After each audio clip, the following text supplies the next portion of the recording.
En el nombre del Padre, del Hijo y del Espíritu Santo. Amén. Amén.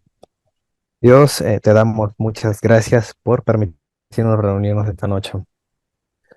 Concédenos, Padre, eh, todas las virtudes, dones, talentos necesarios para aprender de tu palabra, para poder memorizarla eh, y en algún punto también enseñar y defender esta doctrina o este conjunto de doctrinas que has dejado aquí en tu iglesia que fundaste.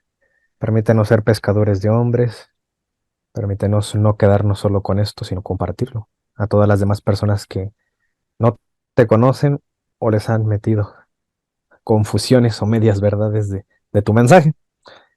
Danos la capacidad de discernir no solo el qué decir, sino el cómo decirlo también, cómo llegar y tocar los corazones de los demás creyentes y los no creyentes. Amén. Amén. Amén.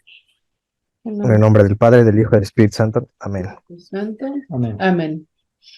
Eh, bueno, bueno, vamos a continuar en este viaje por la historia del pueblo Israel, de Israel. Eh, ahí de hablando, al final terminamos ¿cómo se llama? Esta alianza de Moisés. Nada más les voy a dar unas cuantas positivas más referentes a Moisés y Jesús y ya finalizo, son como unas 5 nada más. Comenzamos con la alianza con David. Solamente quería trazar un paralelismo que existe entre Moisés y Jesús. Eh, y llama mucho la atención, ¿no? Este paralelismo. Por ejemplo, les voy a comenzar hablando de esto, este punto, eh, estas similitudes que tienen ambos, ¿no? Porque recordemos que son mediadores, Moisés en la antigua alianza, Jesús es del mediador del nuevo pacto, con sus diferencias, que más adelante después las veremos, que veamos la alianza con Jesús, la alianza eucarística. Y bueno, nada más una cosa a mencionar, que Moisés pues es un referente del antiguo pacto, a él se le dieron las leyes, y Jesús establece un nuevo pacto con leyes muy similares, algunas más perfeccionadas, ¿no? Y algunas, la verdad es que omitidas, ¿no? Bueno, cambiadas más bien, sería el punto, ¿no? Que Jesús perfecciona eh, de acuerdo ya al enfoque del amor, ¿no? Que ya es la alianza como ya más perfeccionada, la plenitud de los tiempos llega en Jesús. Entonces Moisés, o más bien Jesús, pues para hacer un nuevo Moisés. Entonces siempre hay que observar eso. Por ejemplo, aquí el paralelismo que tienen, o la similitud que tienen ambos, es desde su nacimiento. Es el de que pues, los quieren matar desde que nacen, ¿no? Eso recordamos ahí en Éxodo 1. Se mencionado ahí en el versículo 16 y 22, ¿no? Que dice, es lo que manda el faraón. Dice, cuando asistáis a las hebreas en sus partos, eso es lo que ordena las parteras, ¿no? Y veáis el sexo, si es hijo, matadlo. Y si es hija, entonces que viva. Entonces el faraón, ahí en el verso 22 dice, el faraón mandó a todo su pueblo diciendo, echad al río a todo hijo que nazca y a toda hija persevera la vida. Yo les comentaba que esa intención de matar solo a los varones es porque las mujeres, si quedan vivas, pueden casarse con egipcios, entonces la descendencia es egipcia. Entonces lo que no querían era que se reprodujeran los hebreos, porque les superaban en número y temían un golpe de estado. Entonces una semejanza ahí que tiene con Jesús es la muerte de los inocentes, ¿no? Cuando Jesús va a nacer, hace lo mismo Herodes, manda a matar a los varones allá en Belén, porque la escritura decía eso, ¿no? Que iban a hacer en Belén. Entonces acá dice acá en Mateo 2:16, Herodes entonces cuando se vio burlado por los magos se enojó mucho y mandó matar a todos los niños menores de 2 años que había en Belén y en todos sus alrededores, conforme al tiempo que había inquirido de los magos. Otra similitud entre Moisés y Jesús, el ayuno, por ejemplo, que se menciona, eh, y es un ayuno hasta del mismo tiempo, ¿no? Cuando está ahí en el Sinaí, cuando va a recibir las tablas, dice esto, ¿no? Y en Éxodo 34:28. Y él estuvo allí con Jehová 40 días y 40 noches, no comió pan ni bebió agua. Y Jesús también está en un desierto, ¿no? Dice, lleno del Espíritu Santo, volvió del Jordán y fue llevado por el Espíritu al desierto por 40 días. Y era tentado por el diablo, dice, y no comió nada en aquellos días. Entonces toma el mismo tiempo. Algunos también esa cifra de 40 también lo representan como eh, bueno, aparte Jesús vio su infancia en Egipto, ¿no? Algo muy parecido a cuando el pueblo hebreo anduvo deambulando, ¿no? Por ahí, bueno, fue esclavo en Egipto y Jesús también tiene una vivencia en Egipto, ¿no? Al menos su infancia, parte de su infancia, porque huyó hacia allá para que no lo mataran. José los llevó para allá. Entonces, eh, Bueno, el número 40 va a ser bien abundante, ¿no? En la Biblia. Lo van a ver varias veces. Por ejemplo, también el reinado de David fue de 40 años, ¿no? Lo vamos a ver frecuentemente, ese número. Entonces Jesús también realiza un ayuno como una preparación para predicar, ¿no? Previo a su vida pública. Otra similitud que tiene ahí Moisés y Jesús es que su primer prodigio de ambos es un milagro relacionado con el agua, ¿no? Por ejemplo, ahí la primera plaga era esa, ¿no?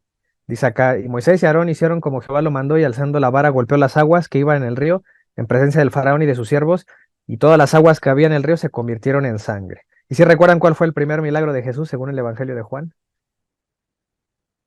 Es ¿no? El El de vino. las Eh, bodas de Cana. Ajá. ajá, sí, Primer milagro. y también hizo algo parecido, ¿no? Con el agua, dice que la convierte en vino, ¿no? Y aquí Ujú, dice, cuando el maestresala probó el agua hecha vino, sin saber él de dónde era, aunque lo sabían los sirvientes que habían sacado el agua, llamó el esposo. Se menciona más adelante ahí, este, este, pri- prin- este principio de señales hizo Jesús en Caná de Galilea, ¿no? Y manifestó su gloria y sus discípulos creyeron en él. Y como ya sabemos la historia, fue gracias a la intercesión de su madre, ¿no? Que hizo eso, aunque no era el momento, pues como es su madre, pues ¿quién puede decirle que no a su mamá, no? Entonces, sabemos que por eso María puede interceder.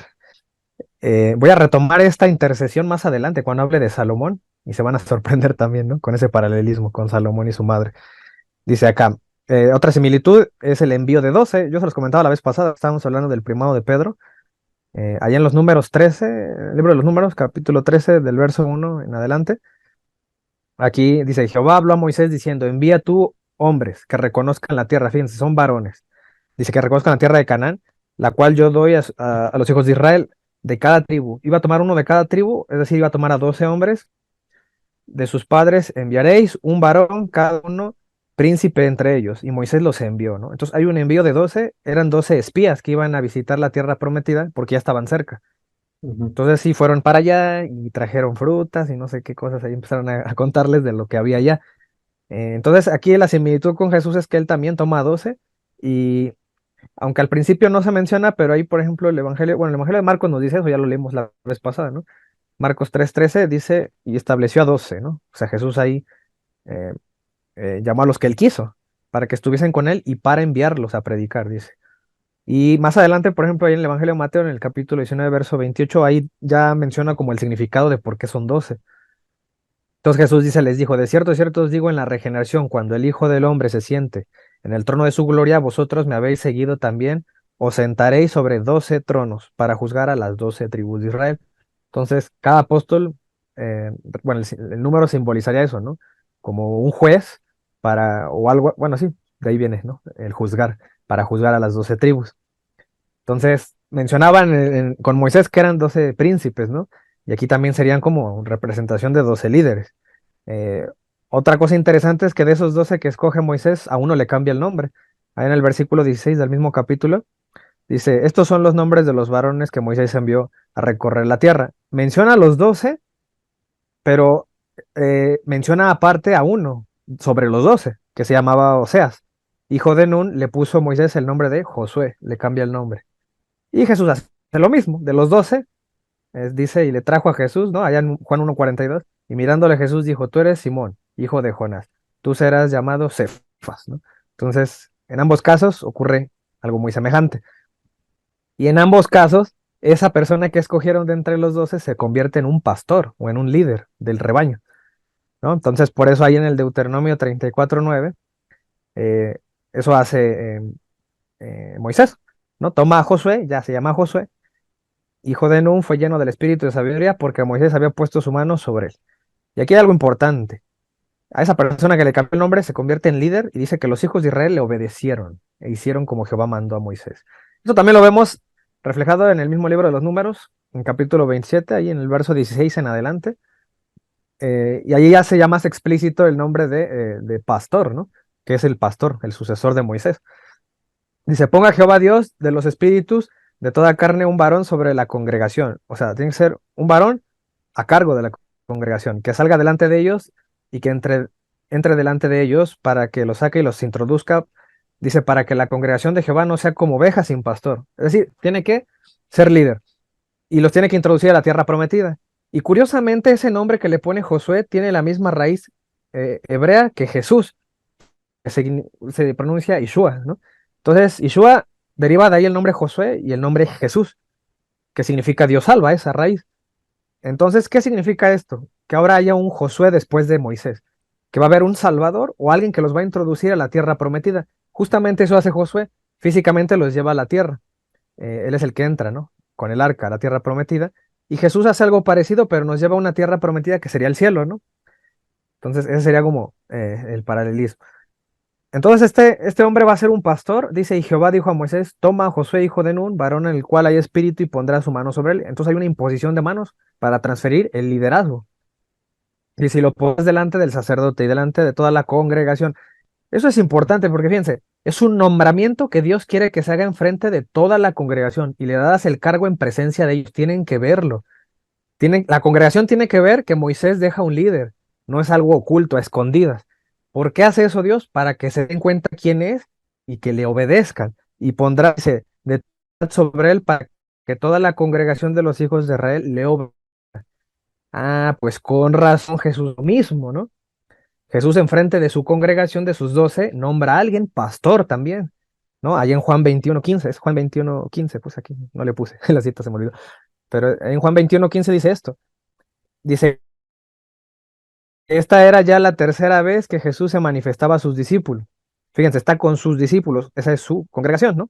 Elegida, después de haber resucitado a los muertos. Jesús dijo a Simón Pedro, y ya conocen esta cita, la hemos leído 1000 veces. Simón, hijo de Jonás, ¿me amas? Le respondió, sí, Señor, tú sabes que te amo. Él dijo, apacienta, ¿no? Entonces ya sabemos que el que apacienta es alguien a quien lleva buenos pastos, ¿no?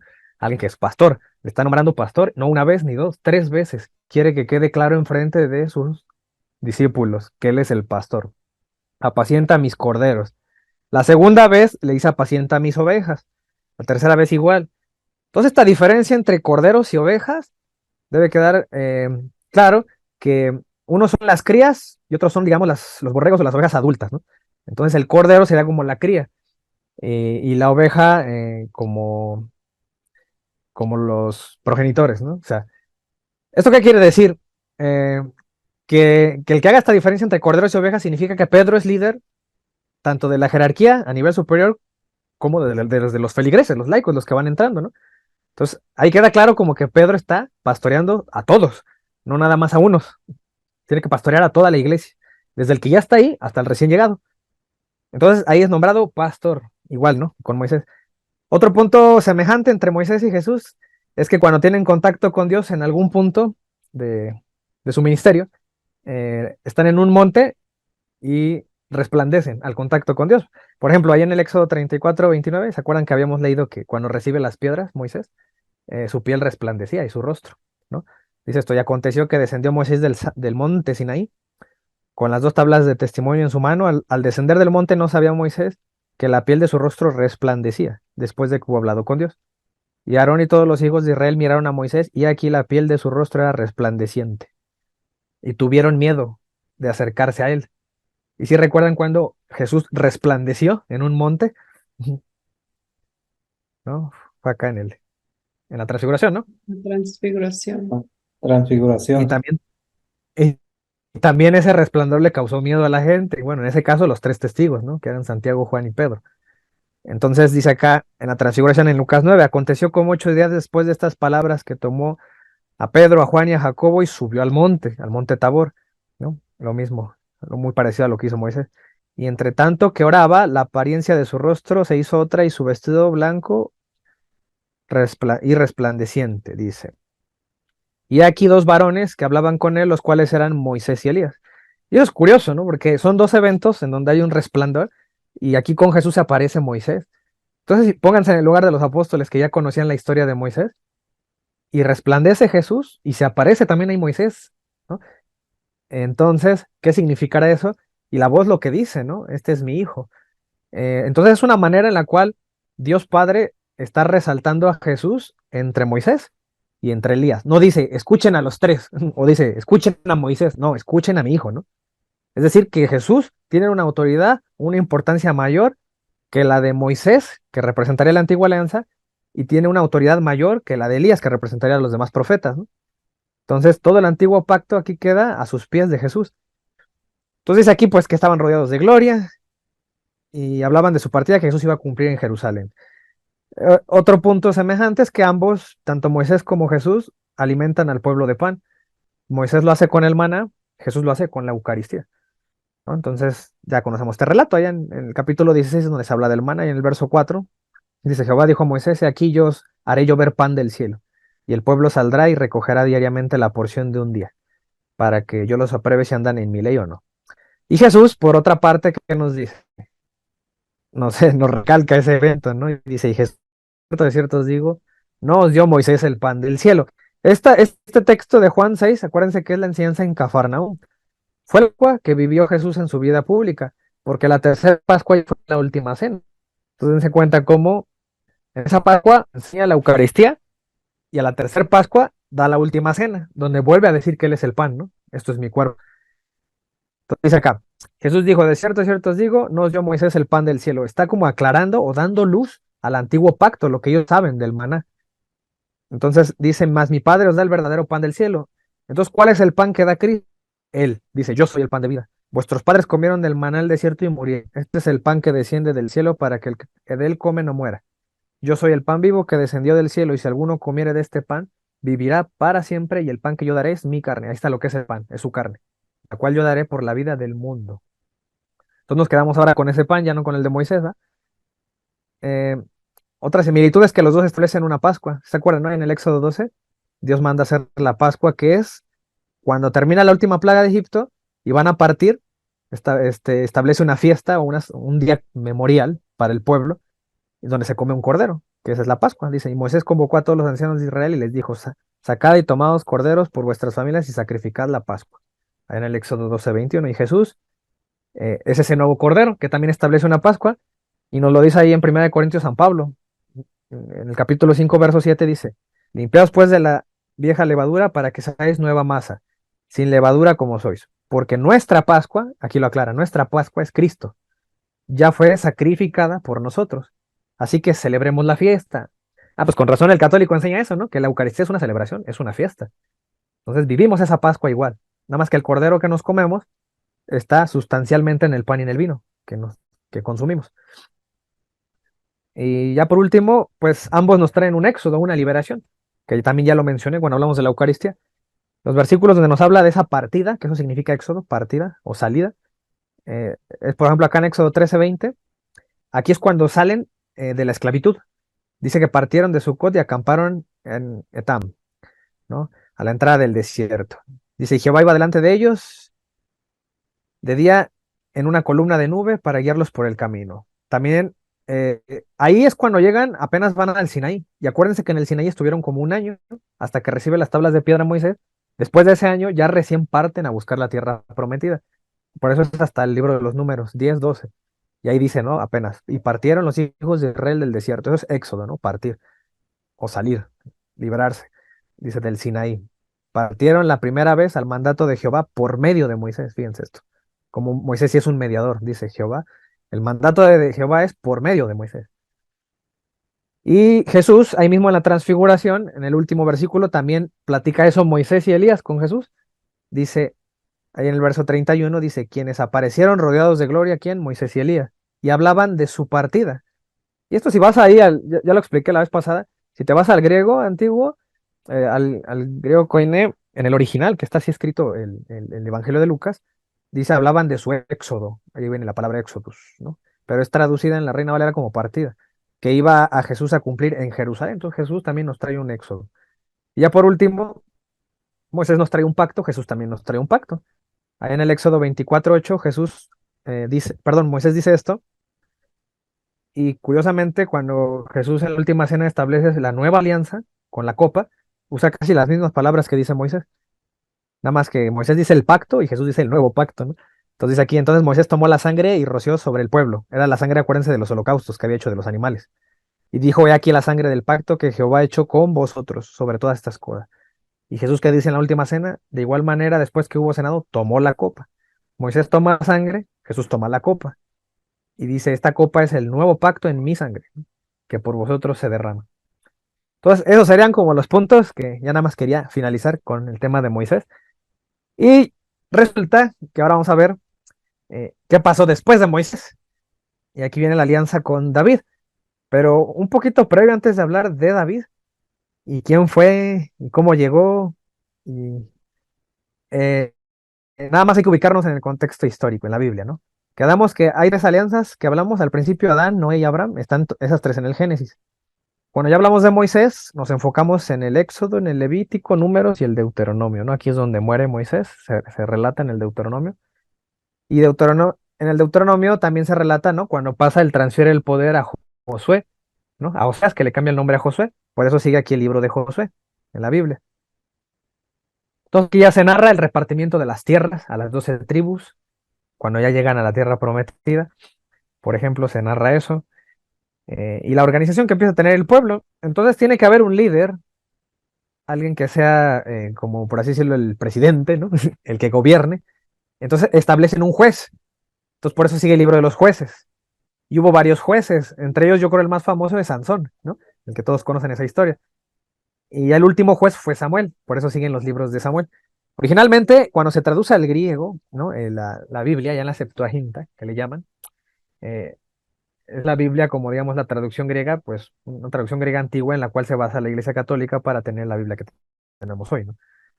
Digamos, la organización que tiene. Ahí originalmente los libros de Samuel eran Primera de Reyes, Segunda de Reyes, y luego había Tercera y Cuarta de Reyes, ¿no? O sea, serían los correspondientes. ¿Por qué? Porque ahí se relata ya la transición entre los jueces y los reyes. Entonces, nada más, digo, eso es como un dato. Eh, la historia de David comienza ahí, 1000 años antes de Cristo es, en el primer libro de Samuel, ahí la pueden encontrar. Especialmente, si mal no recuerdo, el capítulo 16 en adelante, ahorita lo vamos a ver.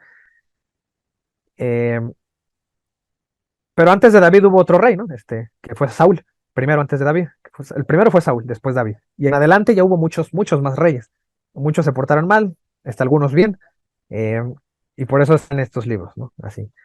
Y ya los libros de las crónicas narran como, pues, crónicas, ¿no? Respecto a la historia de David y lo previo, ¿no? A esto. Digamos que es como una repetición, ¿no? Así como hay un evangelio de Mateo y narra cosas semejantes el de Lucas, también tratan de lo mismo de la vida pública de Jesús, también las crónicas son relatos también que se consideraron palabra de Dios, que relatan, ¿no? También la vida de los reyes. Y bueno, ya después siguen demás personajes, profetas, ¿no? Los macabeos, por ejemplo. Aún me falta, ¿no? Todavía ver esa parte. Después de que acabemos con David, antes de ver la alianza con Cristo, vamos a ver qué dijeron los profetas de la nueva alianza, de la alianza de Jesús. Pero aquí hay un evento bien importante que nada más quiero recalcar eh, en el libro de los reyes, que es el cautiverio a Babilonia, cuando se divide el reino, porque se portan tan mal los reyes y que Dios, o sea, como violaron la ley, ya había unas advertencias en el Deuteronomio que iban a ser llevados en cautiverio, iban a ser invadidos y eso ocurre. Entonces eso ténganlo presente porque cuando hable de Salomón, del hijo de David, eh, ahí ya voy a hablar de este tema, del cautiverio a Babilonia, cuando los llevan para allá por portarse mal. Bueno, pues también todavía faltan todos estos libros, los profetas, antes de llegar al Nuevo Testamento, pero hasta ahí, digamos, hasta allá abarcaría hasta Malaquías, eh, que sería el último profeta de los profetas menores. Aunque, bueno, en la Biblia protestante, Malaquías es el último libro del Antiguo Pacto.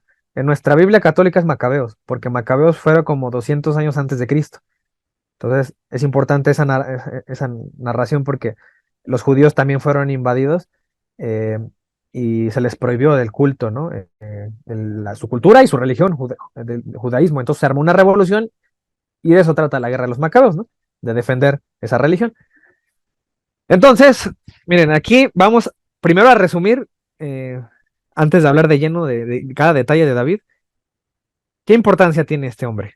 ¿No? Nada más decir que David tiene similitudes con Cristo. Una es que David es de la tribu de Judá, ¿no? Igual que Cristo. La otra es que eh, David es, por ejemplo, es el octavo hijo y tiene un simbolismo. El número 8, por ejemplo, en los días significa un nuevo comienzo, ¿no? El séptimo día es el día de reposo para el judío y el octavo es el nuevo comienzo de la semana, ¿no? Entonces, el que fuera el octavo hijo también daba inicio a un nuevo comienzo, como si fuera un nuevo Adán, ¿no? David. David era pastor, por ejemplo, también, ¿no? Algo parecido a Moisés, que también la hizo de pastor. Y Jesús allá en Juan 10 dice, yo soy el buen pastor, ¿no? También dice eso. La otra es que David viene de Belén, de donde nació Jesús también, que significa casa del pan, Belén, ¿no? Curiosamente.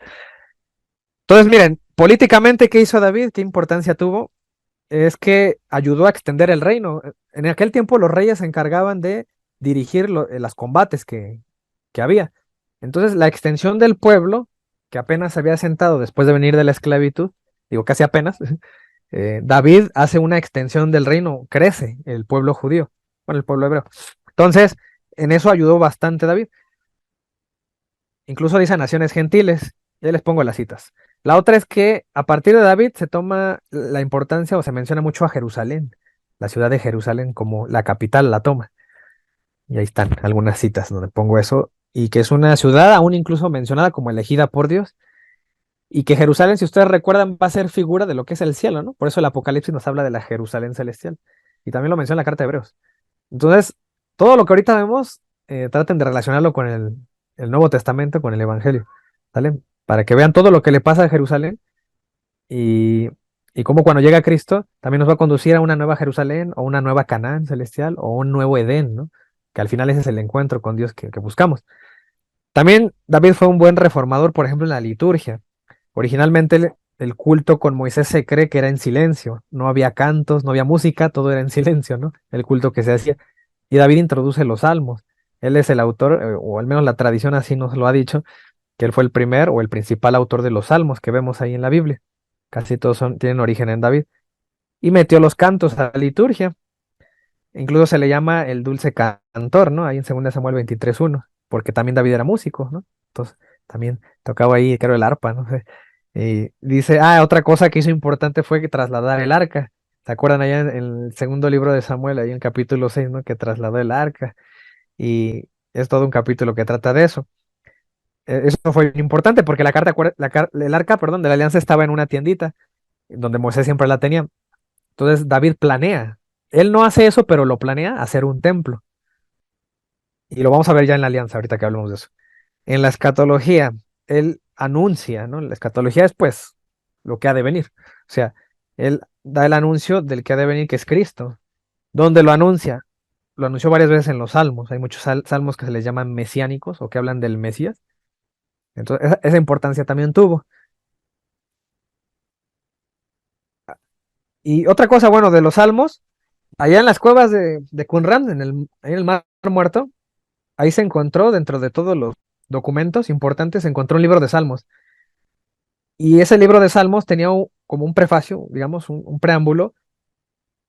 Acuérdense que esa era una comunidad de judíos esenios que vivían en tiempos de Jesús, muy probablemente. Entonces, esos escritos tienen ese tiempo, esa antigüedad. Y ahí en esos salmos que encontraron decía que fueron escritos por David por el espíritu de profeta que Dios le dio. Así se menciona antes de hablar de los salmos. Eso significa que la comunidad judía del tiempo de Jesús consideraba a David un profeta, aparte de un rey. ¿Vale? Era más un dato que quería decir. Entonces acuérdense que, según esto, allá en el libro de Jueces es esto, ahí en el capítulo 2, dice, y Jehová levantó jueces, ¿no? Dice que los liberasen de mano de los que despojaban, pero tampoco oyeron a sus jueces. Acuérdense que el pueblo siempre era rebelde, dice, sino que fueron tras dioses ajenos a los cuales adoraron. Ese era el problema, establecían un juez, como que el pueblo se levantaba, pero después de cada juez se corrompían. Entonces acá, por ejemplo, el verso 18 dice, y cuando Jehová les levantaba jueces, Jehová estaba con el juez y los libraba de mano de los enemigos todo el tiempo de aquel juez, porque Jehová era movido a misericordia por sus gemidos a causa de los que oprimían y afligían. Mas acontecía que al morir el juez ellos volvían atrás y se corrompían, ¿no? Es lo que les menciono. Entonces, miren, acá en el verso 20 dice, y la ira de Jehová se encendió contra Israel y dijo, por cuanto este pueblo traspasa mi pacto que ordené en sus padres y no obedece mi voz. Siempre había una rebeldía de parte del pueblo. ¿Y qué pasa ya en el capítulo 8 de Samuel? El pueblo le hace una... Samuel, que era el último juez, bueno, era el juez de ese momento, pero se convertirá en el último juez, le dice, ¿no? He aquí tú has envejecido en tus caminos, por tanto constitúyanos ahora un rey que nos juzgue, como tienen todas las naciones, se llaman reyes, menos ellos, dice, pero no agradó a Samuel esta palabra que dijeron, danos un rey que nos juzgue. y Samuel oró a Jehová. Pero el pueblo no quiso oír la voz de Samuel y dijo no, sino que habrá rey sobre nosotros. Y Jehová dijo a Samuel, o es un rey sobre ellos. Entonces ya viene la orden de Dios, el permiso, está bien, pónganles un rey. Entonces dijo Samuel a los varones de Israel, idos cada uno a vuestra ciudad. Entonces, digo, no voy a leer todo esto, lean en su carro. No sé si recuerden que cuando les dije que cuando vimos el Deuteronomio, había estipulado ahí en el capítulo 17 que el pueblo en algún punto tendría reyes. Y ya había unos lineamientos acerca de esos reyes que podría haber en el futuro. Eso se le dictó a Moisés y él lo escribió en el Deuteronomio, ¿no? Digo, nada más la primera parte dice esto: cuando hayas entrado a la tierra de Jehová tu Dios, te da, tomes posesión de ella y la habites y digas, pondré un rey sobre mí, como todas las naciones que están a mis alrededores. Ciertamente pondrás rey sobre ti, al que Jehová tu Dios escogiere. Entonces, iba a haber en algún punto reyes y Dios los iba a escoger, aquí manifestada en este caso a Samuel. Todo Samuel ya tenía esa misión, va a buscar un rey. Y resulta que ahí en la tribu de Benjamín había un hombre muy corpulento, muy grande, que así se menciona con un físico imponente que se llamaba Saúl. Entonces dice que Saúl, bueno, en resumidas cuentas, había perdido unas asnas de ahí de su ganado, y como había ahí un profeta que decían que pues tenía el espíritu de Dios, ¿no? Le hablaba, le recomiendan, ve a ver a Samuel, a un tal Samuel, para ver a ver qué te dice dónde está tu ganado. Entonces va con él. Y resulta que cuando encuentra a Samuel dice, y un día antes que Samuel viniese, Jehová había revelado al oído de Samuel, diciendo, mañana a esta misma hora yo enviaré a ti un varón de la tierra de Benjamín, al cual ungirás por príncipe sobre mi pueblo Israel. Y salvará a mi pueblo de manos de los filisteos, porque yo he mirado a mi pueblo por cuanto su clamor ha llegado hasta mí. Entonces llega a él Saúl, ¿no? Entonces acá dice en el capítulo 10, ahí en el verso 1, pues lo unge como rey. Se tomando entonces Samuel una redoma de aceite, lo derramó sobre su cabeza y lo besó y le dijo, ¿no te ha ungido Jehová por príncipe sobre su pueblo Israel? No sé si recuerden que esta cita yo se las dije cuando hablamos de la confirmación, ¿no? Que les dije que la unción de un rey también era parte de nuestra confirmación y de nuestro bautismo, ¿no? Ser reyes. Y yo les había citado esto, ¿no? Cómo se unge a los reyes aquí. Y resulta que después de esa unción, el Espíritu de Dios habita en Saúl y se vuelve un vencedor, que es lo que acá se menciona en el verso 47 del capítulo 14. Que resulta que a partir de ahí, eh, Saúl es acompañado por Dios y pues logra ser ganador en todas sus batallas, en sus combates. Pero Saúl eh, también comete errores. De hecho, comete un pecado y no sé si recuerdan que esta cita se las di cuando hablé de la confesión de pecados. Les dije que ahí la confesión de pecados o el pecado lo confiesa a Saúl. No lo hace directamente con Dios, ¿no? Como lo hacen o lo pretenden los protestantes, sino que reconoce su pecado con el profeta, con un hombre como él. Dice, y Jehová te envió, dice, en misión y dijo, eso es lo que le dice Samuel, ve y destruye a los pecadores. Esa era la misión que tenía que hacer Saúl, destruir todo, hasta su ganado, a los niños, todo tenía que destruir. Dice, ¿por qué pues no has oído la voz de Jehová? Lo que hizo Saúl fue quedarse con el ganado, no destruyó todo. O sea, comete una desobediencia. Dice, sino que vuelto al botín, has hecho lo malo ante los ojos de Jehová.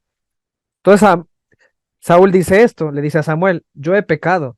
¿No? Ahí está la confesión o el reconocimiento del pecado ante Samuel. Pues he quebrantado el mandamiento de Jehová y tus palabras porque temía al pueblo y consentía la voz de ellos. Perdona pues ahora mi pecado. ¿Por qué le dice perdona pues ahora mi pecado a Samuel? ¿Por qué no lo dice directamente con Dios como dicen los protestantes? Pues no, no tiene sentido este versículo, no en la teología protestante, pero sí en la teología católica porque enseñamos eso. Siempre hay un representante de Dios en la tierra y si yo quiero acudir a Dios, tengo que acudir a su representante.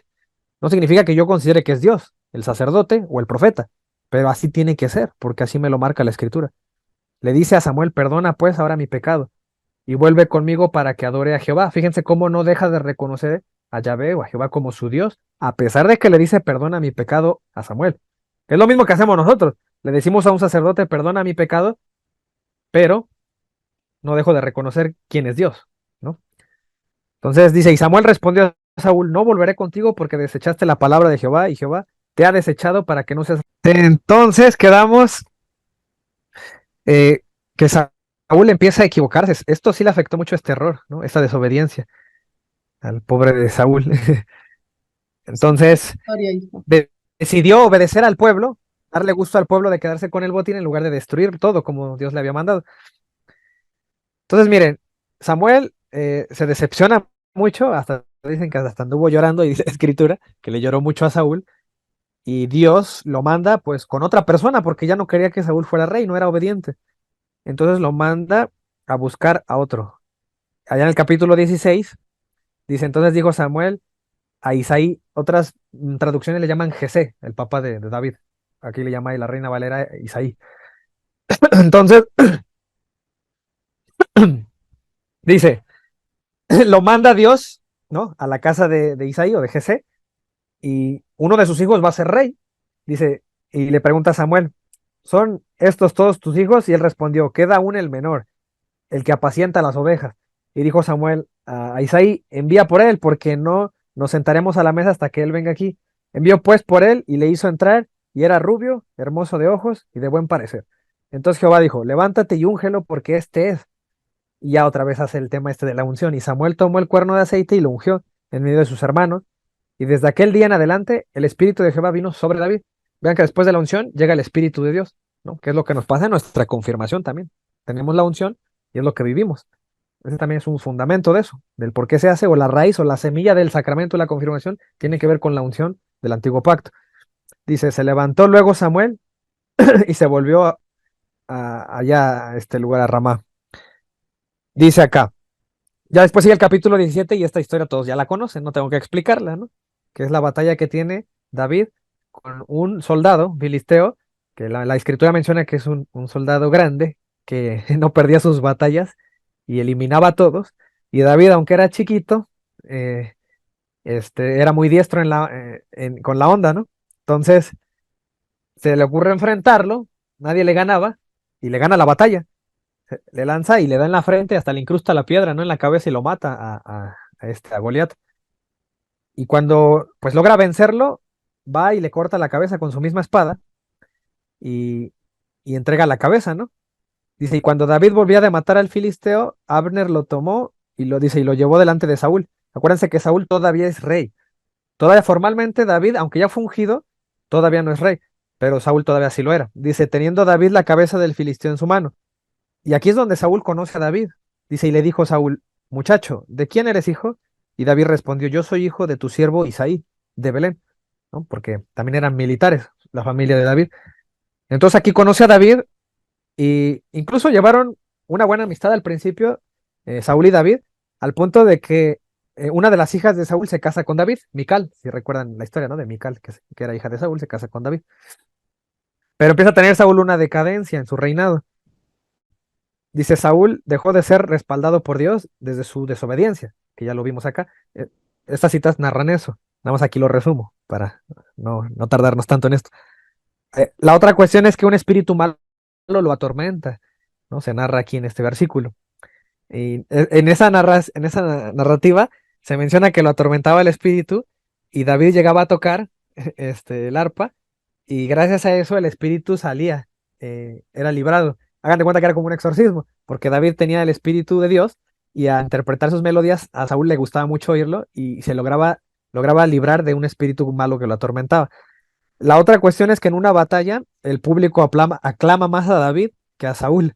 Entonces comienza a tener celos, Saúl, de David, y incluso lo procura matar. Aquí se menciona en algunos versículos. Le empieza a tener mucha envidia, Saúl, a David. Pero David, acuérdense que ya estaba ungido, ya tenía el Espíritu de Dios. Siempre fue vencedor David en todo lo que le proponía. Saúl lo ponía a prueba y David siempre ganaba. Era un buen guerrero.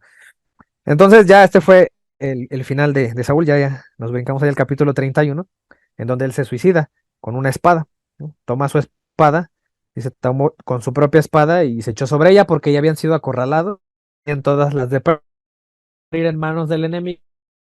Entonces, es algo que incluso feo, por saber de que Saúl lo perdió, misericordia esa nobleza, y por... Pues miren, el capítulo ya que les recuerda de una alianza que ya vimos. Dice que vinieron todas las naciones de las tribus de Israel a David en Hebrón y hablaron, diciendo, henos aquí, hueso tuyo y carne tuya somos. ¿Eso a qué les recuerda? ¿Les recuerda algo? ¿Dónde además, en qué otra alianza vimos hueso tuyo, carne tuya? O hueso de mis huesos y carne de mi Adán carne, y ¿no? Eva, ¿no? Adán y Eva. Ajá, exactamente. ¿Eso qué significaba en Adán y Eva? Que Adán estaba declarando un parentesco. Y acuérdense que una alianza, un pacto es un reconocimiento de que alguien pasa a ser de mi familia a través de un juramento sagrado. Esa es la alianza, que es lo que yo hago en el matrimonio.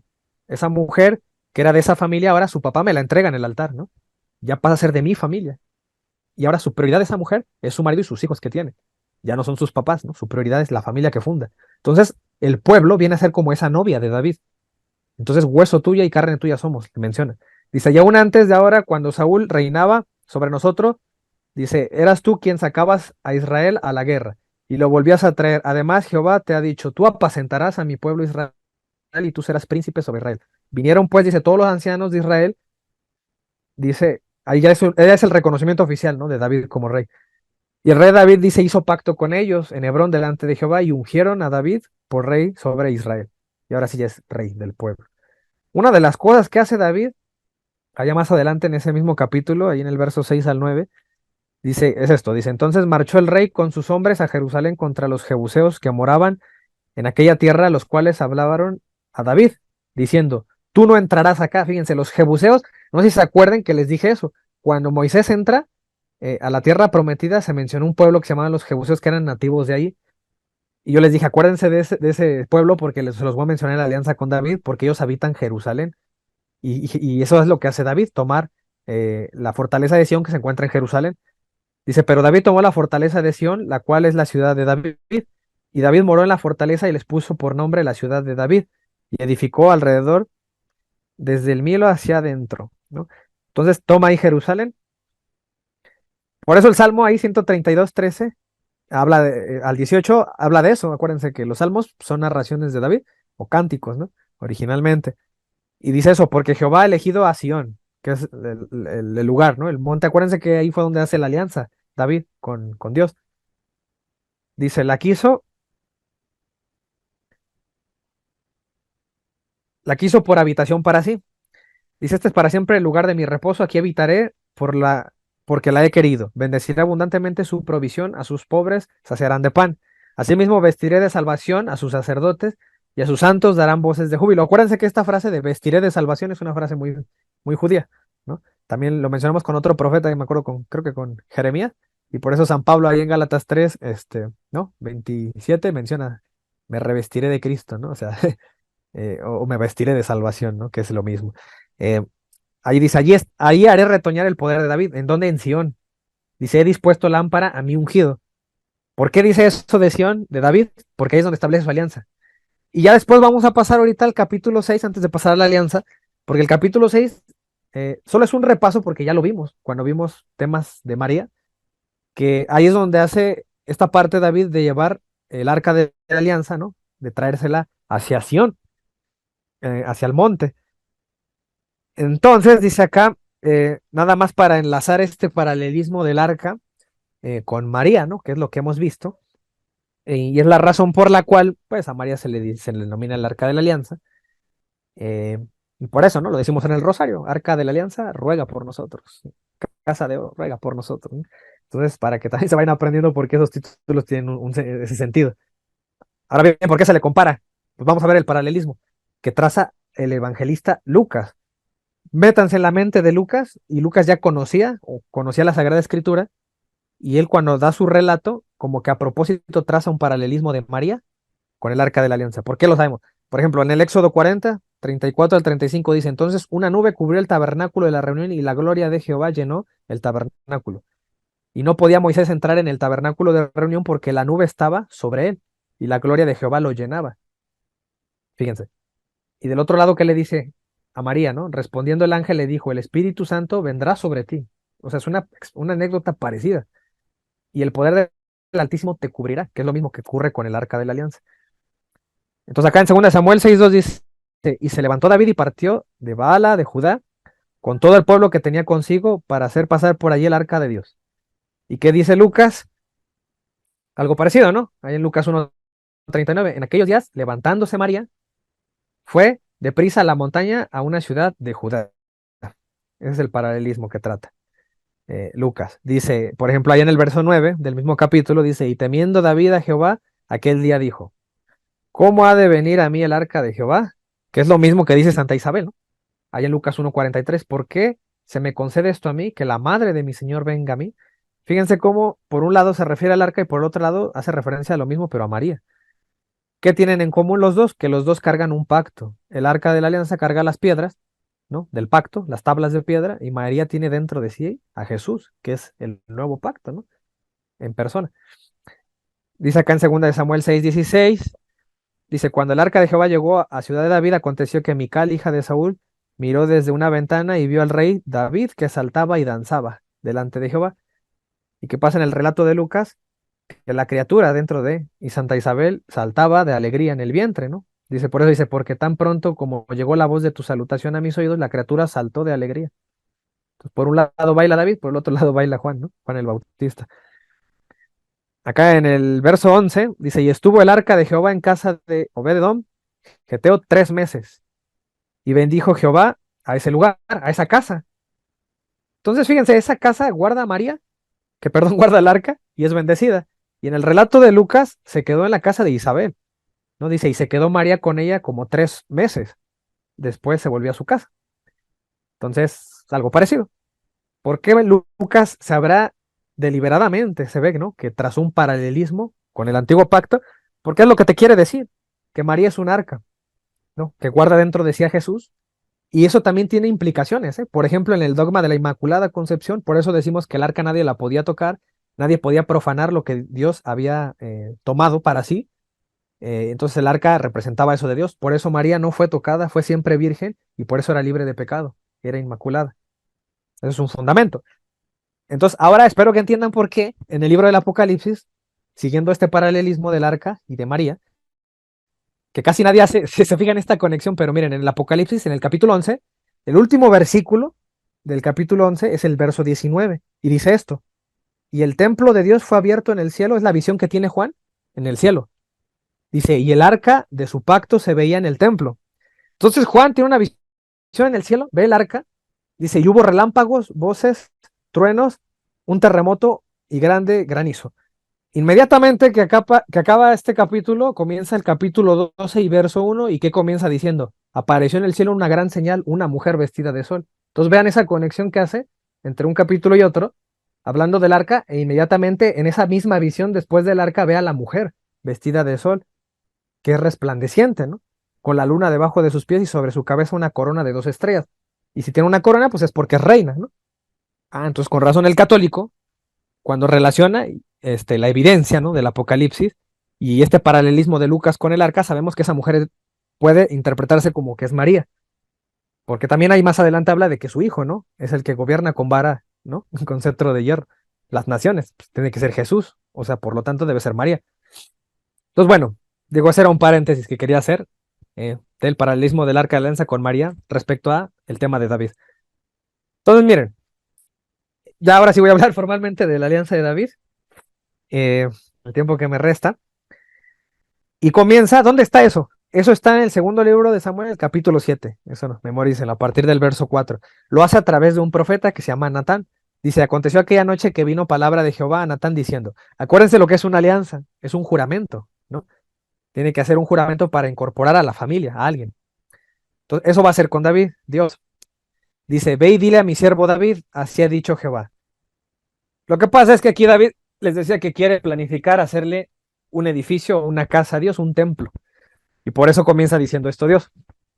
Tú me has de edificar casa en que yo more. Ciertamente no he habitado en casas desde el día en que saqué a los hijos de Israel de Egipto hasta hoy, sino que he andado en tienda y en tabernáculo. Que es lo que hacía Moisés, ¿no? Era un Edén. ¿Sí se acuerdan, no? Que les dije que el Edén originalmente es un encuentro con Dios, ¿no? Por eso Adán tenía esa afiliación con Dios, tenía un encuentro con Dios. Después Moisés, Noé mete a todo el Edén a un arca, ¿no? Donde navegan, sería el Edén flotante. Toda la creación está dentro, o sea, simbolizada así. Y después Moisés hace ese encuentro con Dios en un Edén móvil, ¿no? Que sería el tabernáculo. Pues resulta que ahora Dios quiere un Edén fijo, ¿no? Que sería el templo ya de Salomón. Entonces vean cómo va evolucionando esta idea del encuentro con Dios. Dice, ciertamente no he habitado en casas desde el día en que saqué a los hijos de Israel de Egipto hasta hoy, sino que he andado en tienda y en tabernáculo y en todo cuanto he andado con todos los hijos de Israel. He hablado yo palabra alguna de las tribus de Israel, a quien haya mandado apacentar a mi pueblo de Israel, diciendo, ¿por qué no me habéis edificado casa o cedro? Dice, ahora pues dirás así a mi siervo David. Así ha dicho Jehová de los ejércitos, yo te tomé del redil, de detrás de las ovejas, para que fueses príncipe por mi pueblo sobre Israel. Y he estado contigo en todo cuanto has andado, y delante de ti he destruido a todos los enemigos, y te he dado nombre grande, como el nombre de los grandes que hay en la tierra. Dice, además, yo fijaré lugar a mi pueblo, es lo que les digo, ¿no? El Edén fijo. Dice, yo fijaré a mi pueblo y lo plantaré, es decir, ya no se va a mover el pueblo, ya ven que siempre estaba migrando por todas partes con Moisés, hasta que encontró la tierra, ¿no? Prometida. Dice, para que habite en su lugar y nunca más sea removido y los inicuos le aflijan más. Como al principio, dice, desde el día en que puse jueces sobre mi pueblo Israel, y a ti te daré descanso de todos tus enemigos. Noten esto que subrayé porque son ya las promesas. Y dense cuenta cómo muchas de ellas, si no es que todas, aplican no solo a su hijo Salomón, sino a Cristo también. Dice, asimismo Jehová te hace saber que Él te hará casa.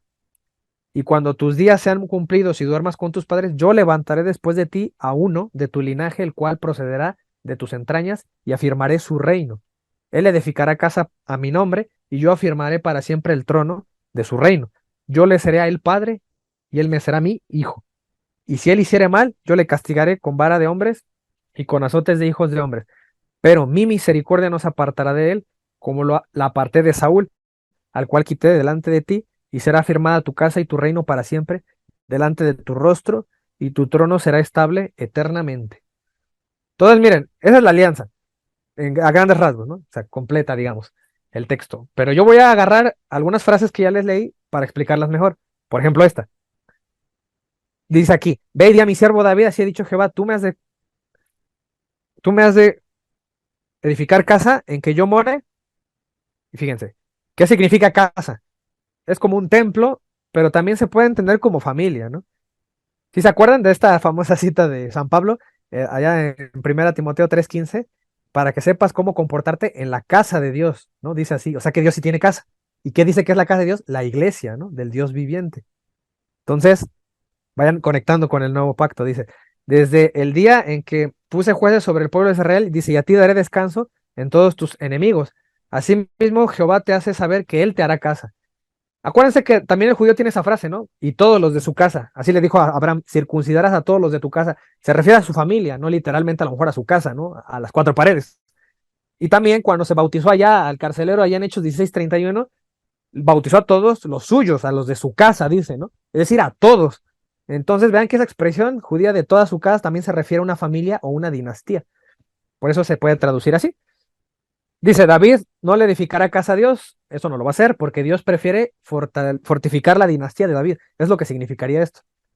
Por eso dice Dios, yo te haré casa. Será firmada tu casa, le dice, y tu reino para siempre delante de tu rostro. Entonces, miren, por eso dice acá, él se refiere al hijo de David, al de su linaje, él edificará casa a mi nombre, y yo afirmaré para siempre el trono de su reino. Por eso, allá en las crónicas, en el libro de crónicas, cuando Salomón da un discurso, ya el hijo de David, dice esto, y David mi padre tuvo en su corazón edificar casa al nombre de Jehová, Dios de Israel, mas Jehová dijo a David mi padre respecto a haber tenido en tu corazón el deseo de edificar casa a mi nombre, bien has hecho en haber tenido esto en tu corazón, pero tú no edificarás la casa, sino tu hijo, es decir, Salomón lo hará, que saldrá de tus lomos, él edificará casa en mi nombre. Entonces, fíjense, vamos a conectarlo, con el nuevo pacto. ¿Cuántas veces se nos habló de un templo? Por ejemplo, en el Evangelio de Juan, ahí ya con Jesús. En Juan 2:19, ¿qué dice ahí en adelante? Dice, dijeron luego los judíos, en 46 años fue edificado este templo, están hablando del templo de Salomón, y tú en 3 días lo levantarás, ¿no? Porque Jesús les dijo, destruyan este templo y yo lo edificaré en 3 días. Dice, más él hablaba, aquí Juan el evangelista hace un énfasis, que Jesús hablaba del templo de su cuerpo. O sea, fíjense, vamos a la conexión. Jesús está comparando con el templo de Salomón, pero el evangelista nos aclara que ese templo es su cuerpo de Jesús, por eso en 3 días lo levantará. Por eso la resurrección fue el tercer día, ¿no? Entonces dice, por tanto, Cuando resucitó de entre los muertos, sus discípulos se acordaron que había dicho esto y creyeron en la escritura y en la palabra de Jesús que había dicho. Eso significa algo, que Jesús me está diciendo que si el templo de Salomón fue tipo o figura de lo que ahora es el cuerpo de Cristo, que fue destruido, bueno, entre paréntesis, porque resucitó, en realidad no lo pudieron destruir, pero a mí, ¿qué me dice Pablo que es el cuerpo de Cristo allá en Colosenses 1:18? Que el cuerpo de Cristo es la iglesia. O sea, místicamente eso sería el cuerpo de Cristo. Entonces también sería figura de lo que es ahora el templo en el nuevo pacto, que es la iglesia. ¿Sale? Ahora ya se dan cuenta por qué Jesús hace esta expresión, allá en Mateo 12:6. Dice, pues os digo que uno mayor que el templo está aquí. ¿Qué les quiere decir? Que sí, Salomón hizo algo muy bonito, un templo muy impresionante. Dice, pero aquí hay alguien que es mayor que ese templo. ¿Quién? Jesús. Jesús es mayor que el templo. Por eso no tenemos ningún problema nosotros en que hayan destruido allá en el año 70, los romanos destruyen el templo de Salomón, no quedó nada. Se perdió el arca de la alianza, pero nosotros no tenemos ningún problema los cristianos porque nosotros sabemos que el templo que queda es indestructible, que es el cuerpo de Cristo, que es la iglesia. Ahora entienden por qué cuando a Pedro le da las llaves, le dice, ni las puertas del infierno podrán contra ella, ¿no? Porque es algo indestructible ese templo. Entonces, miren, acá dice que esta otra parte de la promesa era, será afirmada tu casa y tu reino para siempre, ¿no? Es decir, Dios se va a encargar de que por amor a David, digamos que Salomón está protegido, por así decirlo, ¿no? Y eso lo vemos, por ejemplo, allá en el capítulo 11 de Primera de Reyes, donde Salomón ya se porta mal. Entonces, dice, en consecuencia, el Señor le dijo, ya que no has cumplido mi pacto y has desobedecido mis decretos, ciertamente te arrancaré el trono y se lo daré a uno de mis siervos. Pero por amor a tu padre David, es decir, esta promesa que le hizo, ¿no? Será firmada tu casa. Por amor a David, no lo haré mientras vivas, sino que le quitaré el trono a tu hijo. ¿Quién es el hijo de Salomón al que se le va a quitar? A Roboam, no sé si se acuerdan de eso. Y Roboam, a partir de ahí comienzan las desgracias, ¿no? Del pueblo de Israel. Dice, y aún así, no le quitaré el reino entero, lo dejaré ser rey de una tribu por amor a mi siervo David. Es decir, Dios cumple su alianza. Por amor a David, no se mete, digámoslo así, en ese momento con Salomón. Y por amor a Jerusalén, mi ciudad escogida. Fíjense aquí el protagonismo que ahora tiene Jerusalén. Entonces, miren, dice acá otra parte de ese texto que les leí, dice acá en el verso 9, la conexión que hace con Abraham. Dice, y he estado contigo en todo cuanto tú has andado y delante de ti he destruido a todos tus enemigos y te he dado nombre grande. La última vez que hablamos de engrandecer tu nombre, si se acuerdan en qué pacto fue con Abraham, y fue en el pacto de la circuncisión, al menos en esa parte, ¿no? Que le dice engrandeceré tu nombre y como consecuencia de eso, para reafirmar ese pacto, hacen la circuncisión. Bueno, aquí parece ser que esa promesa de engrandecer tu nombre sigue vigente, ¿no? Hasta este punto, ahora en el linaje de David. Dice, como el nombre de los grandes que hay en la tierra.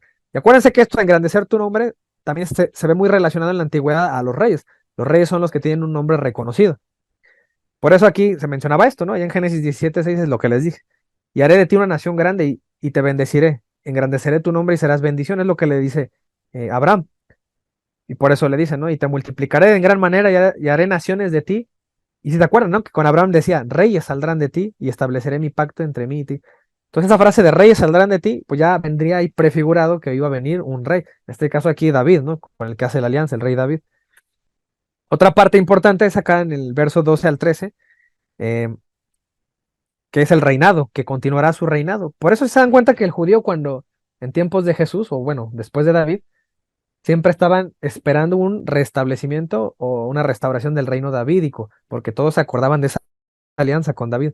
Entonces el Mesías, por eso en los evangelios se relaciona mucho a David, perdón, a Jesús con David, y se le menciona mucho como el hijo de David, porque se acuerdan de esta promesa que hizo Dios con David.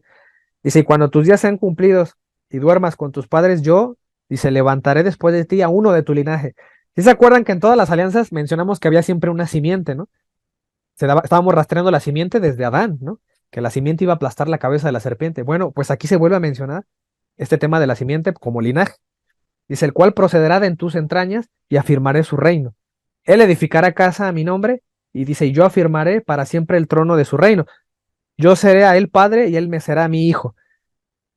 Entonces, miren, esto bien puede aplicar para Salomón, porque él dice, edificará casa en mi nombre. Sí, es cierto, eso lo hace Salomón, pero también aplica en Cristo, porque también Cristo edifica algo, ¿no? Una iglesia. Dice, yo le seré a él padre y él me será mi hijo. ¿Cuánto tiempo tiene que no se menciona la relación filial entre Dios y el mediador? desde Adán, ¿no? Desde Adán se mencionó que era hijo de Dios, allá en Lucas 3:38 les había dicho, ¿no? Que se le menciona a Lucas, lo menciona como hijo de Dios a Adán. Entonces comenzó siendo eso, una relación filial muy estrecha entre Adán y él. Bueno, pues aquí se vuelve a mencionar esta relación padre-hijo. Y qué curioso, ¿no? Que Jesús cuando se refiere a Dios, a diferencia de todos los demás judíos, le llama padre, ¿no? No le llama Yahvé o Jehová como normalmente se le mencionaba, le llama padre, porque está remarcando esta alianza, este cumplimiento. Entonces, fíjense, acá habíamos visto este tema de la simiente.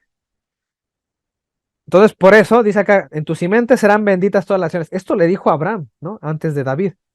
¿Qué significa esto? Que la simiente de Abraham y de David terminan siendo una misma persona. Ahí está la conexión de estas tres. ¿Dónde lo vemos? Ahora ya entienden por qué el Evangelio de Mateo comienza así, capítulo 1, verso 1, libro de la genealogía de Jesucristo, hijo de David, hijo de Abraham. O sea, ¿qué hace el evangelista Mateo?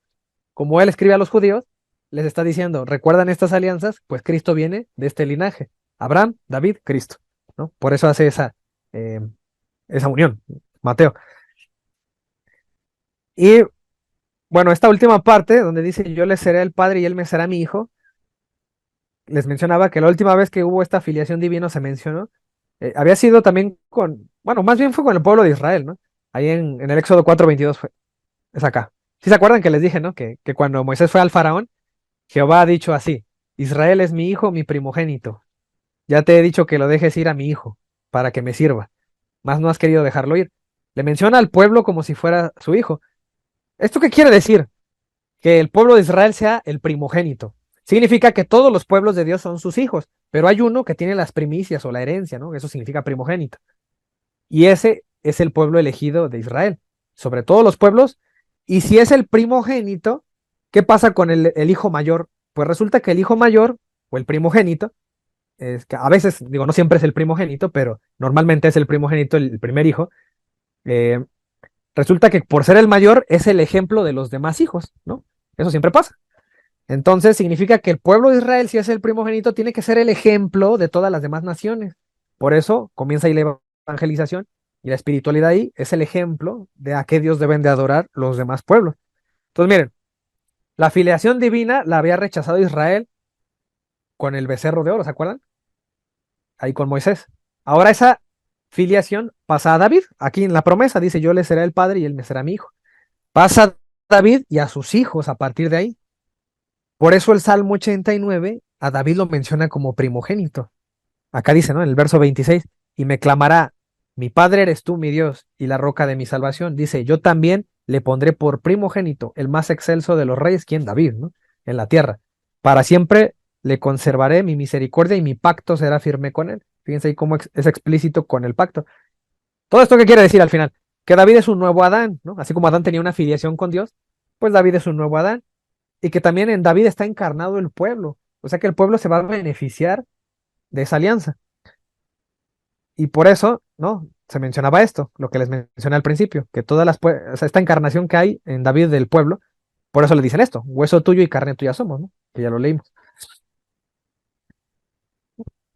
Acá en el verso 16 habla de otro énfasis que quiero hacer, es la frase donde se menciona el reino eterno. Dice, cuando tus días sean cumplidos y duermas con tus padres, yo te levantaré después de ti uno de tu linaje, ya lo leímos, el cual procederá de tus entrañas y afirmaré su reino. Dice que edificará casa en su nombre. Dice, yo afirmaré para siempre el trono de su reino, y será firmada tu casa y tu reino para siempre, delante de tu rostro, y tu trono será estable eternamente. Todas estas frases de eternamente y para siempre, ¿a qué les podrá recordar? Si ahora entienden por qué el ángel Gabriel le anuncia eso a María, cuando le anuncia el nacimiento de Jesús, dice, concebirás en tu vientre y darás a luz un hijo y llamarás por su nombre Jesús. Este será grande, ¿no? Acuérdense, engrandeceré tu nombre. Dice, y será llamado Hijo del Altísimo, y el Señor Dios le dará el trono de David. Ah, pues con razón, ¿no? Entonces María es judía. Cuando el ángel Gabriel llega y le dice esto, pues ante cualquier judío, le recuerda, ¿no? Las promesas que le hizo a David. Y por eso le dice David, su padre, menos mal, ¿verdad? Que el ángel no era protestante, porque si fuera protestante, le dijera a nadie hay que llamarle padre, ¿no? Pero pues como es católico, pues le llama David padre, sin ningún problema. Dice, y reinará sobre la casa de Jacob para siempre y su reino no tendrá fin. Ah, o sea, el ángel está remitiendo a María a las promesas que se le hicieron a David. Tu reino será para siempre. Entonces, ¿qué quiere decir esto? Lucas, ¿qué nos quiere decir? Que Jesús es el cumplimiento de esa alianza con David. ¿Vale? Entonces, eso sería en cuanto al énfasis que quería hacer en cada frase, pues de estas palabras que le dice Dios a David a través de Natán. Y, y digo, cuando uno lo lee a primera vista no pareciera alianza, pero como hay promesas, sí podemos decir que es un juramento o una alianza. Digo, ahora, por si les quedan las dudas, estos versículos sí son explícitos en decir que de verdad David tuvo una alianza con Dios. Por ejemplo, allá en 2 Samuel, ahí en el mismo capítulo 23, ahí en el verso 5 dice esto: no es así mi casa para con Dios, sin embargo, Él ha hecho conmigo pacto perpetuo, dice esto Dios, ¿no? Ordenado en todas las cosas y será guardado, aunque todavía no haga Él florecer toda mi salvación y mi deseo, pero hay un pacto ahí de por medio, ¿no? Es lo que quiere decir. Por ejemplo, allá en 2 Crónicas 3:5 dice eso: ¿no sabéis vosotros que Jehová Dios de Israel dio el reino a David sobre Israel para siempre, a él y a sus hijos, bajo pacto de sal? ¿Por qué dirá pacto de sal? Bueno, pues porque la sal no se corrompe, normalmente pues, se conserva. Entonces es un pacto incorruptible, eso quiere decir el pacto de sal. Es una expresión antigua, ¿no? Dice, por ejemplo, ahí también en el mismo libro de Crónicas, en el capítulo 21, verso 7, dice: mas Jehová no quiso destruir la casa de David a causa del pacto que había hecho con David, y porque le había dicho que le daría lámpara a él y a sus hijos perpetuamente. Allá en el Salmo 132 nos dice: en verdad juró Jehová, acuérdense que la alianza es un juramento, Jehová a David, y no se retractará de ello, de tu descendencia pondré sobre tu trono. Si tus hijos guardarán mi pacto, ¿no? Le dice eso, le recuerda eso. En los Salmos se menciona bastante eso. Por ejemplo, Jeremías también hace mención de eso, nos recuerda el pacto que hay con David, ¿no? Dice ahí en Jeremías 33, dice: si no permanece mi pacto con el día y la noche, sino yo no he puesto las leyes del cielo y la tierra, también desecharé la desobediencia de Jacob y de David mi siervo, ¿no? O sea, se refiere a eso, al pacto que tiene con él. Allá en Isaías 55:3 también lo menciona, dice: inclinad vuestro oído y venid a mí, oíd y vivir vuestra alma, y haré con vosotros pacto eterno, las misericordias firmes a David, ¿no? Remitiéndolos al pacto. Allá en Hechos 2:29 también por eso se menciona, dice: varones hermanos, ¿se acuerdan, no? Ahí en Hechos 2 es el discurso que hace Pedro ahí en el Pentecostés. Dice: se os puede decir libremente del patriarca David, que murió y fue sepultado, su sepulcro está con nosotros hasta el día de hoy, pero siendo profeta y sabiendo que con juramento Dios le había jurado, ¿no? Entonces hace esa mención de ese pacto. Y el Salmo 89 sí es muy explícito en eso, ¿no? El Salmo 89:3 dice: hice pacto con mi escogido, juré a David mi siervo. Y allá en los versos 28, que también ya se los leí, ¿no? Ya Dios menciona, ¿no? Para siempre le conservaré mi misericordia y mi pacto será firme con él. Vean acá en el verso 34, dice: no olvidaré mi pacto, ni mudaré lo que ha salido de mis labios. Una vez he jurado por mi santidad y no mentiré a David. Dense cuenta cómo es el compromiso de Dios con David. Y no es así el compromiso con Salomón, ¿no? Porque Salomón era su hijo. Y nada más aquí quiero trazar una analogía, ¿no?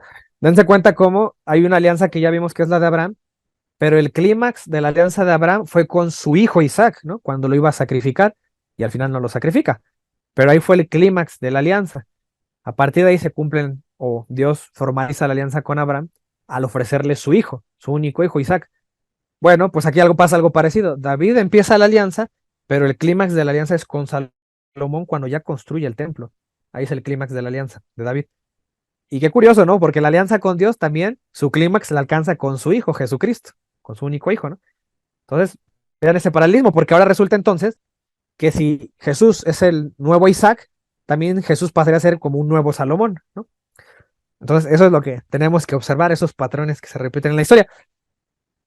Y ya para finalizar, hay una parte del pacto que habla acerca de que David se convierte en un líder que apacienta al pueblo de Israel. Y se menciona ahí varias veces, ¿no? No nada más ahí. Por eso le menciona esto, ¿no? Dice: he hablado yo palabra alguna de las tribus de Israel a quien haya mandado apacentar a mi pueblo de Israel, diciendo: ¿por qué no me habéis edificado casa de cedro? Y también ahí se menciona: tú apacentarás a mi pueblo de Israel, ¿no? Se dice ahí. Y eso nos hace recordar, ¿no? En el libro de los números, cuando esto que le estaba relatando, cuando se deja a Josué como sucesor, Moisés lo deja, por eso se le menciona, ¿no?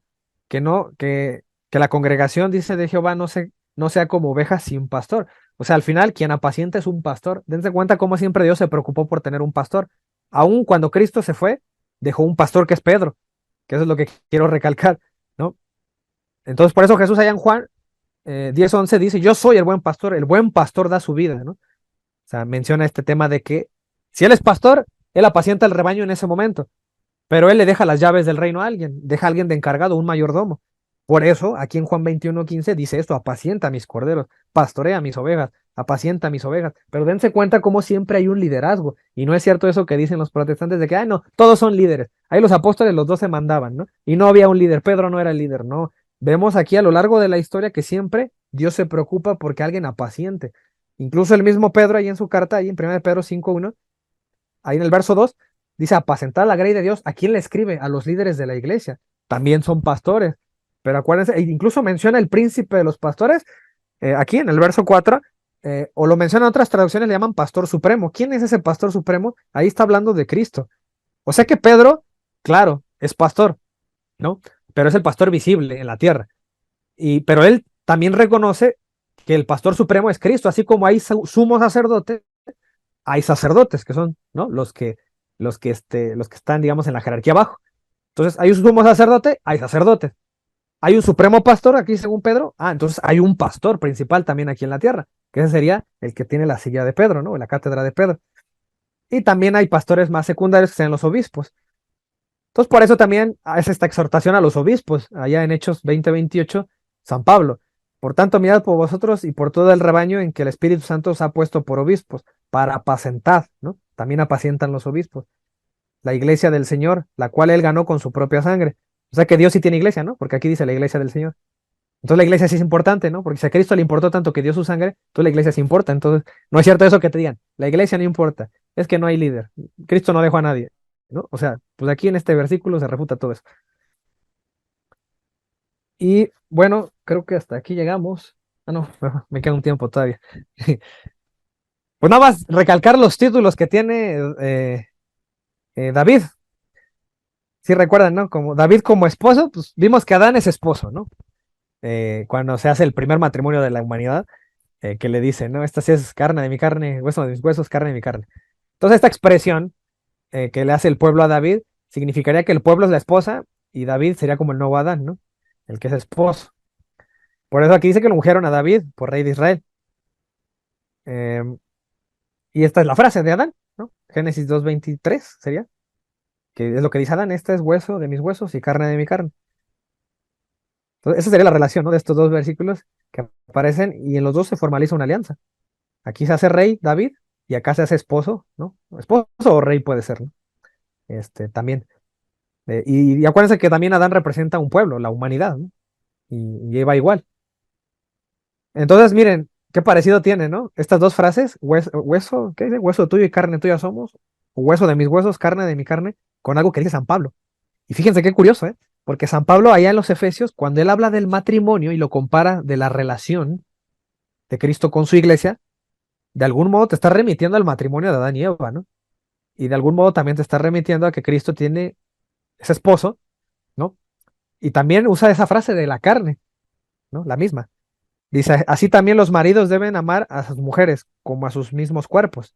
El que ama a su mujer, a sí mismo se ama, porque nadie aborreció jamás su propia carne, también nos hace ilusión a esa frase, ¿no?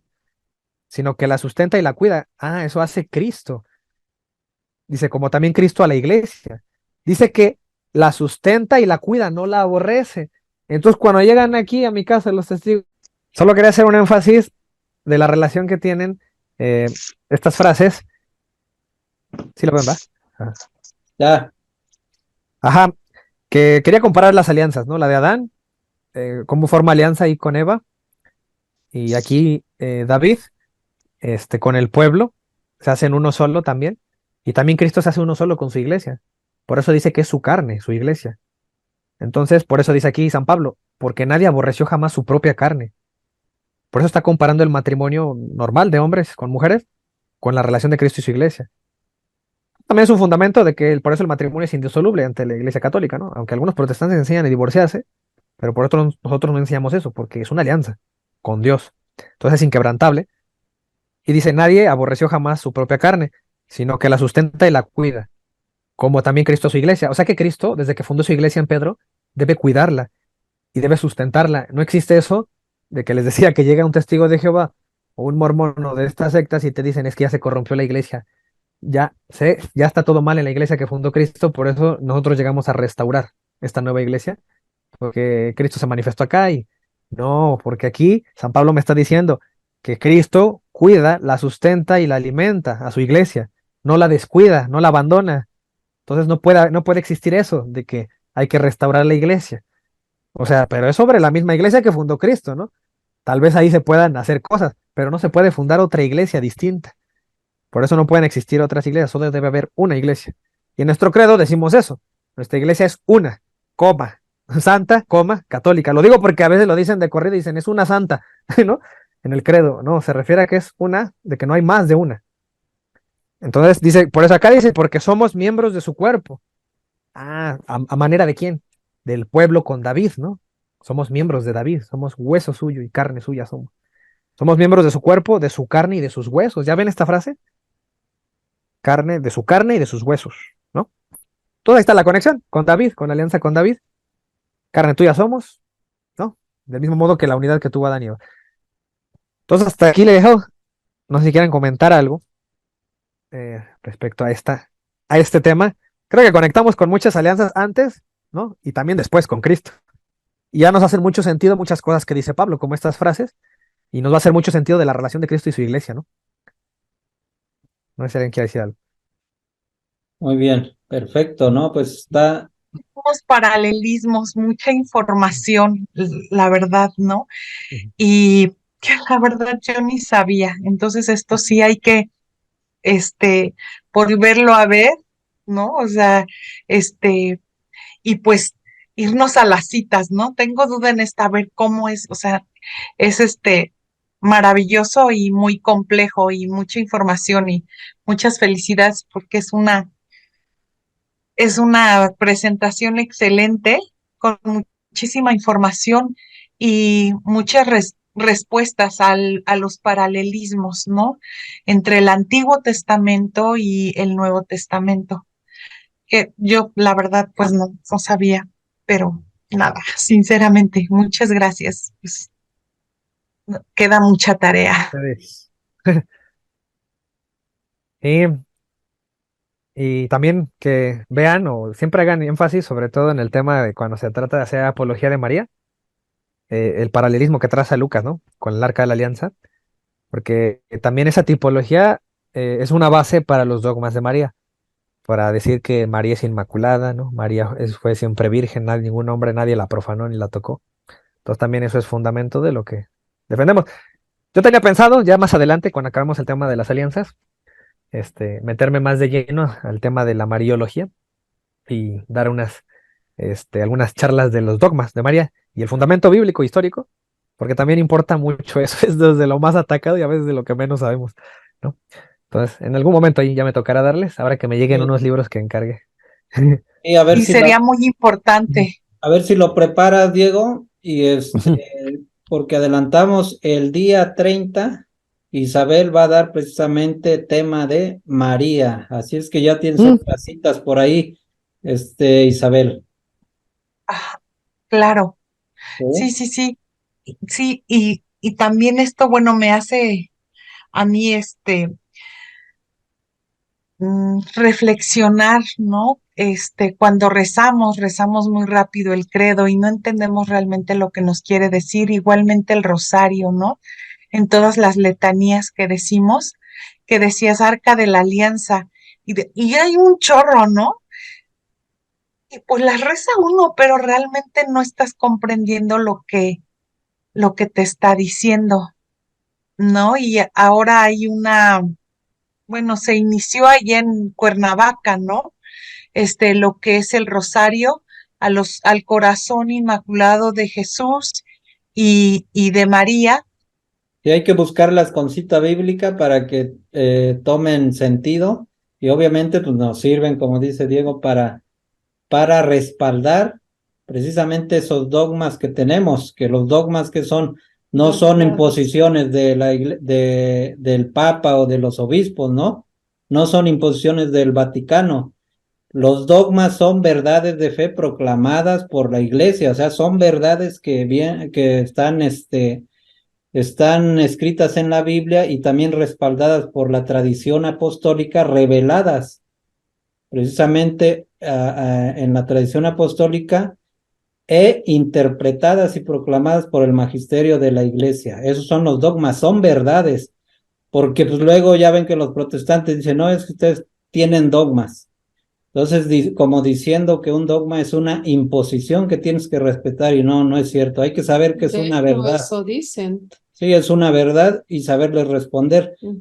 Entonces, pues ahí tienen más citas, Isabel. Isabel va a dar la siguiente semana el tema respecto a María. Obviamente sabemos que María tiene muchísimos temas, pues imagínense nada más todas las letanías, toda la letanía que tenemos para Sí. la Virgen María, tenemos que respaldarla con citas bíblicas. Y ya después, Diego, yo creo que para que entre dentro de diciembre, a ver si tienes tú también, algo también sobre María, Diego, ¿no? Lo que estabas diciendo, a ver si te da tiempo. Yo creo que sí, ¿no? Pero, sí, sí. Y Ya voy a para, estar con estas vacaciones en diciembre.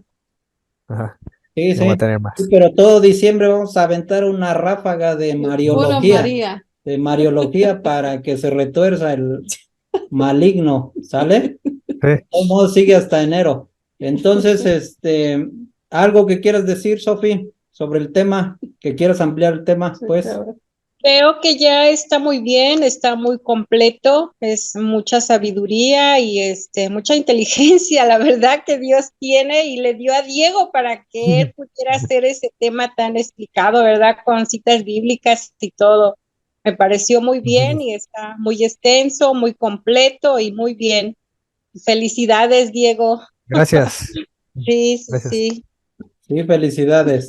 A ver qué nos... Muchas felicidades. Pues Sí, todos Diana. los temas que das, en realidad todos los temas que das, pues se necesita de mucho estudio y la verdad, pues todos los has dado muy bien, mucha información que hay que volver a regresarnos para poder entenderla y pues poder transmitir precisamente pues cuando estemos con los hermanos separados, o sea, con fundamento, ¿no? Con mano en Biblia.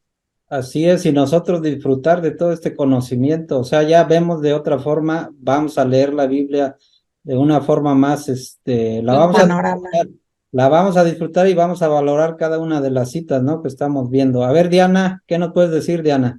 Me está encantando y era justo lo que comentaba, creo que fue la vez pasada, cuando les decía que cuando uno empieza a conocer la Biblia y empiezas a conocer como el contexto y por qué, y por ejemplo en este caso los paralelismos, o sea, empiezas como a enamorarte más de lo que es realmente la religión, o bueno, por lo menos a mí me pasa eso, ¿no?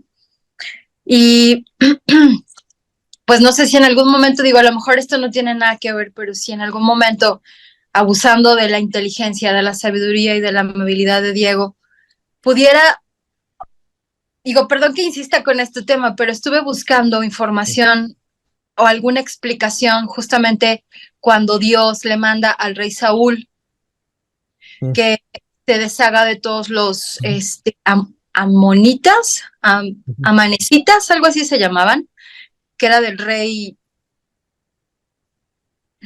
ay, se me olvidó su nombre, Los paganos. pero bueno, pues. Ajá. el rey que los persiguió justamente cuando salieron de Egipto y fue cuando Moisés estaba orando y lo estaban ayudando para que los judíos ganaran esa batalla y tiempo después justamente cuando el rey Saúl, que Dios le manda que los aniquilara, ¿no? Justamente a todos, porque Sí. hasta los animales, ¿no? Y que el rey Saúl no le obedeció. ¿Y por qué insisto en este tema? Porque tal parece, y yo entiendo que hay cosas en la Biblia que nosotros no podríamos como comprender, pero tal parece como si realmente tuviéramos un Dios que es malo, ¿no? Porque hay gente que dice, pero es que ¿cómo es posible que mandó matar mujeres y niños? Es un Dios malo, es un Dios que no le importa, ¿no? A la gente, ¿no? O sea, que si no es de su pueblo, entonces no le importa. Y yo estuve buscando información y yo no supe cómo decirle, o sea, Dios no es malo, Dios es bueno, y lo que comentábamos, o comentaban, mejor dicho, en otra sesión, que es justo también, ¿no? O sea, que Dios no puede no ser justo, ¿no? Pero como que no lo entienden. Entonces digo, en algún momento, no ahorita, no sé, en algún momento que tuvieran oportunidad como de ampliar, no ese tema de por qué Dios mandó matar a todo ese pueblo, sino cómo demostrar que realmente Dios no es malo, que es justo y que todo lo que Él en algún momento llegó a hacer en el Antiguo Testamento tenía una razón, ¿no? De ser, pero bueno, no en este momento. Pero bueno, y me encanta, a mí me gusta mucho, yo estoy aprendiendo muchísimo y cada vez que escucho las pláticas de Diego, yo entiendo más y es como que se me abre así como un mundo nuevo, ¿no? Y eso me gusta muchísimo y se lo agradezco mucho. Gracias. Sí, digo nada más, en cuanto a eso, la vez pasada les había dicho que acuérdense que la revelación no fue progresiva. No, Dios se reveló completamente como una Trinidad y como su Hijo Jesucristo con Adán y Eva, ¿no? O sea, fue muy progresivo. Tenía que haber una plenitud. ¿Por qué? ¿Por qué lo hizo así Dios? Porque tenía que ser así porque los humanos tardamos en aprender también. La humanidad no es madura, desde el principio es un niño en la fe, ¿no? Por eso esto es de mi hijo, mi primogénito, le decía al pueblo de Israel, ¿no? Entonces, debe haber un lugar donde se centre la fe primero, que es el pueblo elegido. Por lo tanto, pues, se comprende que Dios no les exigía amor todavía. Eso iba a llegar cuando se cumpliera la plenitud de los tiempos, es decir, en tiempos de Cristo.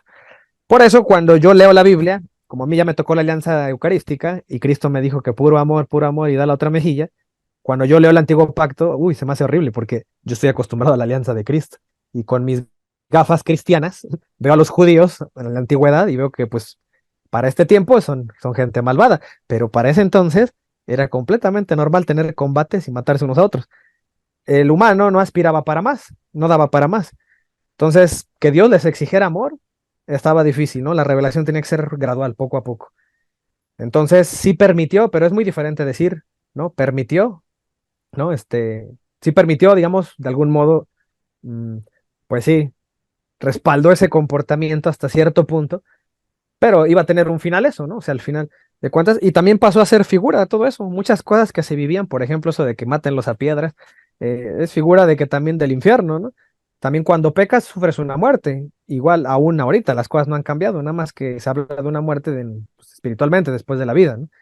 Entonces, sí es, la pedagogía sigue siendo la misma, si se dan cuenta, ¿no? Nada más que es en un escenario distinto, pero sigue habiendo muerte y sigue habiendo castigo, ¿no? Con la gente que se mete con Dios o con la gente de Dios. Entonces, pues, digo, es lo que yo diría, ¿no? Claro, que si hablamos del sufrimiento y las catástrofes naturales y que nos azotan el día, pues ya es un tema filosófico distinto, ¿no? Que también porque a pesar de que vivimos en la alianza de amor de Cristo, sigue habiendo todo esto y Dios permite, ¿no? Males a la humanidad.